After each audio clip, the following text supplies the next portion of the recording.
આજે 2021ની ચૂંટણીમાં ચૂંટાયેલા તમામ કોર્પોરેટરો માટે સાવરકુંડલા નગરપાલિકા કર્મચારી ગણ દ્વારા એમનો વિદાય સમારંભ હતો.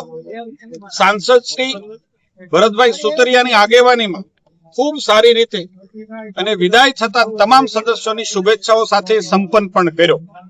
સાવરકુંડલા નગરપાલિકા માટે આજનો દિવસ એમ પણ ખૂબ મહત્વનો એટલા માટે છે કે અમારા જૂના થતા સાધનો અને પ્રજાની સેવા માટે ખૂટતા સાધનોની સમસ્યાની વચ્ચે રાજ્ય સરકાર દ્વારા લગભગ 12 કરોડના ખર્ચે આજે વોટર બ્રાઉઝર મોટું, 2 જેટિંગ મશીન અને 2 ફાયર ફાઈટર આજે નગરપાલિકાને મળ્યા છે. અમે પ્રજાજનો માટે આજે ચીફ ઓફિસર નિવૃત્ત થતા અમારા નગરપાલિકાના અધ્યક્ષ અને ઉપાધ્યક્ષની હાજરીમાં આજે લોકાર્પિત કરીએ છીએ.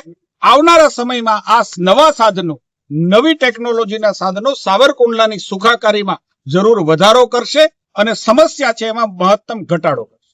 2021માં સાવરકુંડલા નગરપાલિકામાં ભાજપનું બોડી આવ્યું, પછી ભાજપની બોડી ગઈ, પછી 2.5 વર્ષના શાસન પછી છેલ્લા 2.5 વર્ષ ભારતીય જનતા પાર્ટીના સંગઠન અને શ્રેષ્ઠ નેતૃત્વએ મારી પર વિશ્વાસ મૂક્યો અને મને પ્રમુખ તરીકેની જવાબદારી સોંપી.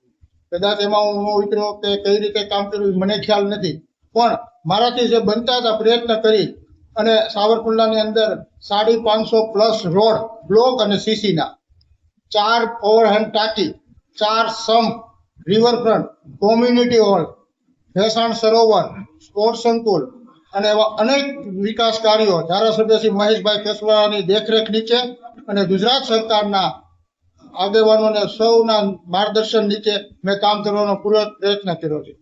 જ્યારે 2.5 વર્ષ પહેલા જ્યારે મને પ્રમુખ તરીકે બેસાડવામાં આવ્યો ત્યારે સંગઠન, નગરપાલિકાનો સ્ટાફ અને એ જ લોકોએ જે મને સાથ અને સહકાર આપ્યો છે એ કદાચ હું ક્યારેય નહીં ભૂલીશું. અને સાવરકુંડલાની પ્રજાજનોનો તો ખાસ આભાર માનું છું કે સાવરકુંડલાની પ્રજાજનોએ કદાચ એના કામ પ્રયત્ન પૂરા કર્યા છે, પણ કદાચ 1 દિવસ 2 દિવસ વહેલું મોડું થયું હોય છતાં પણ એ લોકોએ કોઈ પ્રશ્ન ઉઠાવ્યા નથી અને મને સાથ અને સહકાર આપ્યો છે.